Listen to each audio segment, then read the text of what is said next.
I thought you were empty. Yeah, I just moved in. I'm Charlotte Melville. Hi. Sorry, I must have fallen asleep. God, I hope we haven't frightened him off. So what if we have? I say, Yeah. why don't you come up later and have a drink? I'm having a party. Thanks, I'll try. What time do you want us tonight? 7 sharp. It reminds me, I haven't given you a birthday present yet. You know you're not my type. Besides, shouldn't you be running along to the television studios? And that is a clip from High Rise starring Sienna Miller. Sienna, hello, how are you? I'm good. Are you really good? I am. Well, no. I just was telling you my daughter was up all night, so I'm a bit groggy, but I'm fine. Makes it tough when you have to go out and do promo and stuff like that happens. It does, and discuss Ballard, which is not just something you can wing. Okay, yes. So High Rise originally a J.G. Ballard movie from novel from 1975. Yes, that's a long time before it becomes a movie. It is, and a lot of people said that it was an unfilmable thing. I mean, the book is so dense and so crazy in many ways. Very, typical Ballard, but it's taken Jeremy Thomas 30 years to get this film made and just couldn't get the script right. And then Ben Wheatley, who directed it, his wife, Amy Jump, wrote it and added all these extraordinary things. And you really understand the dystopian nature of the original book. Did you know of the book? Had you read the book before this project? Or did you sort of go, okay, then you catch up once you get the gig? Yeah, I'd heard of it and I'd read Crash, so I knew who Ballard was and was a fan of his writing, but hadn't got around to reading High Rise. But obviously when I got the script, delved into the book and made, that was my Bible on set, all of our Bibles really. So you get the script first and then you think so delving into, is that the best way to do it? You get the script, you commit to doing the film, and then you read the book again and again and again to kind of fill in gaps or get a sense of the history. And you want to be true to the book, to the novel, while at the same time serving the script. Okay, I'll ask you about Charlotte in just a second. Your character. How would you describe this High Rise then? It's basically a comment on social structure. It's a building where you don't ever have to really leave. There is a supermarket, there's a gym, there's a spa. It's an entire world, and it's a constructed world.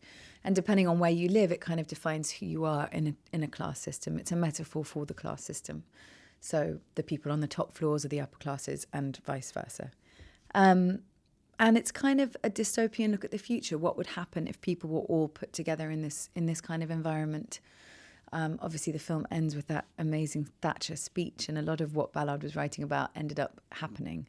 And I feel like it's a very... Although this actually, of course, this preempts Mrs. Thatcher, doesn't it? Because yes. But just the time. Ending of that, which is sort of, what Ballard predicted within the novel has happened. And I think that the film, even though it's set in the 70s, is really relevant for now because of the way that our world is moving with AI and technology and Donald Trump and all this kind of mayhem. You can actually imagine something quite apocalyptic. Really?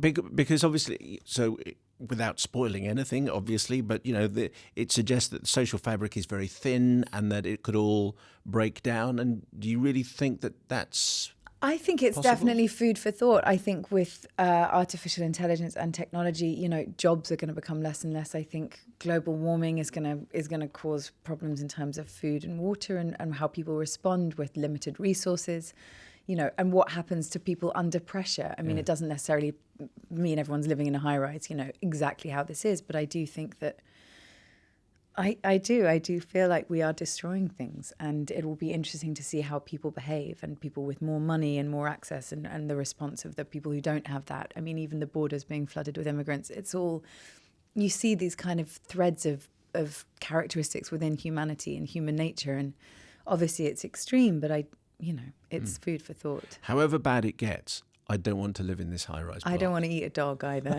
That would be a low point for me. And this is Tom Hiddleston. This is where the movie starts, of course, with the dog eating. 1975. So it's almost like it's a period drama. God, that's really... Well, I wasn't born in the 70s, so I'm in a period drama. Can you really call the 70s? I suppose you can now.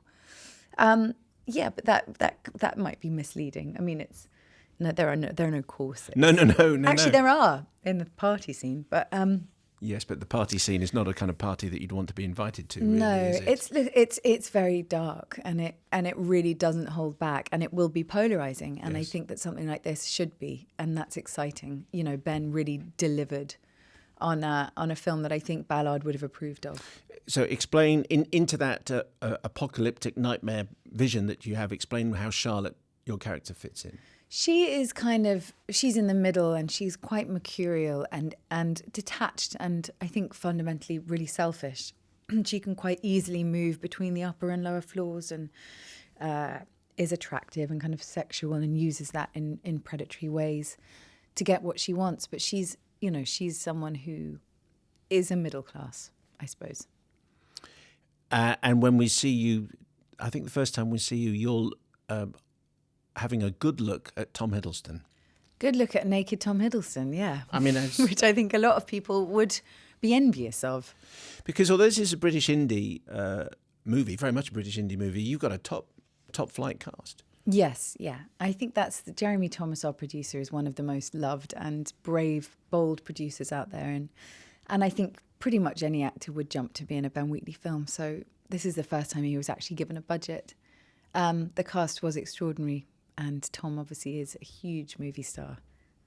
And it's a tough role to get right, isn't it? Tom's Lang, role particularly. yes. But as Lang, who we see right at the very beginning, he just moves into this block. And yeah, he's very passive and detached, but Yes. but a lot going on, and sort of unsure of his role and himself, and self-analytical. And Tom really, I think, captured that. Whereas Luke Evans' character Wilder is really an animal. I mean, he's wild. He is indeed.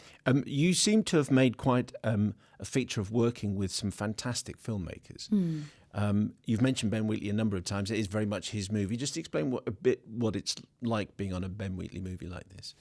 You know, he doesn't sort of ask for any energy or take up any space. He's a genuine lover of film, and I think has seen pretty much everything from TV box sets to weird cartoons. He really is he devours the medium of cinema, and would work 12-hour days and go back to his flat and edit for 6 hours, so that by the time we finished this film, there was a cut version. He's just completely focused, and also has fantastic tricks in terms of getting performances, but doesn't really bring any ego to it, which is very unique. So I just wonder what that's like being on set, because it's fairly exhausting and scary to watch. But when you say he's got those little tricks on set. For example, I had to do a scene with Luke Evans, and I was struggling with just the vibe and the tempo, and it just sounded wrong to me, and I felt uncomfortable. And we'd done it a few times, and Ben said, can we do this once where you come in and you don't say the words, but I'm just going to play some playback of your dialogue that you've shot before. So I kind of went through the motions of the scene without saying the words, but could hear my voice saying them. And something about that experience put me in it. I don't know. I don't really know what the point was, but I know that it worked. And it's quite exciting to work with somebody who has that kind of ability. And what was it like when you saw the finished edit? Was it as you imagined the movie was, or had it changed a little? I couldn't really imagine it, but I knew that I was working with a director that I trusted, and I still find it immense to take in, which is exactly what it should be. It's so chaotic, and it's so dark, and it's so weird, but it's so bold. And one thing it is unique. I think it will really stand the test of time, and I think that it will be thought-provoking in ways that you rarely find these days in cinema. I mean, I think it really does force you to analyse and ask questions, and I don't think you'll forget about it very quickly. And I mentioned the amazing filmmakers that you've been working with, and the brilliant directors you worked with recently, Ben Miller for Foxcatcher, Clint Eastwood for American Sniper. I would suggest that those two movies have something in common with this, and that is that they are disturbing, unsettling movies that you will walk out of and think and feel that you're not quite sure what you think, really. Would that be fair? I think that's very fair. I mean, this is definitely more garish in its tone because of the nature of the piece, but absolutely unsettling in a way that I think Bennett can create that atmosphere in a way that is very, very unique. I haven't really seen many people who can kind of create that tension in cinema. and allow the space for it to just kind of percolate. And Clint, obviously the subject matter was really dark and intense, but it was more mainstream. But I can see the comparisons between Bennett Miller and Ben, definitely. Yeah. Oh, it's quite a creative thing to come out and feel unsettled. Yes. It's quite a good... And we'll take the £16 for that, thank you. Yeah. So the new... is it Live by Night or Live by Night? It's Live by Night. This is the new Ben Affleck Yes. movie. Is that going to be disturbing as well? What can you tell us about that? Yeah, that in moments will be disturbing. I think I think it will be beautiful. It's a commercial film, but it's set in Prohibition era Boston. It's a gangster film, so there's some violence, and my character is pretty disturbed and on the fringe, and she's the Irish immigrant daughter of a pimp, and she's kind of dark and poor and deceitful, and it's just so rich to play people like that. But Ben's films that he's directed, he's directing and starring in it, but he manages to really get a good balance between something that is mainstream, but also, rich and forensic in its examination of the world that it's portraying. Can I ask you whether you think you're winning the arguments on gender pay gap? Because I understand you didn't do a Broadway play because you were getting like less than half what the male co-star was getting. Do you think that the world of cinema you're winning that, or where do you see that now in 2016? I think that the conversations are happening. I don't think a year ago we'd be having this conversation, and that's great. And I am willing to sacrifice things to have an effect. Obviously, I work in a world where I get paid really well to do something that I love, and it's really not this industry that is the biggest culprit. Although it's pretty shocking, the differences in the way that women and men are treated, and I'm willing to make compromises for that, and will continue to do so, and have continued to do so since. So was it tough to walk away from that? It was, because it was something creatively that I wanted to do, but it was actually more about feeling undervalued, and it was a dark piece, and I think I would have walked into that environment and felt resentful and undermined and sort of not creatively free. It just felt disrespectful, but that's ultimately it really does take everybody doing it, because there are a lot of people lining up to work in this industry, and if you pass on something, someone else is going to jump in and do it for less. And fair enough, I completely understand that. It just felt in this instance really unjust, and I didn't feel like swallowing it. But you're getting there slowly. Well, I don't really get. You'd be surprised. I don't really get paid for films, especially something. I'm not going to get into. I'm going to get in big trouble. But I've done several films that have made extortionate amounts of money, and I think if you found out what I got versus The Man, you would probably, So not getting there. Well, I think little by little, I'm willing to turn down stuff and also publicise it. So, but it's a gradual battle. Sienna Miller, thank you very much Thank for your time. Thanks.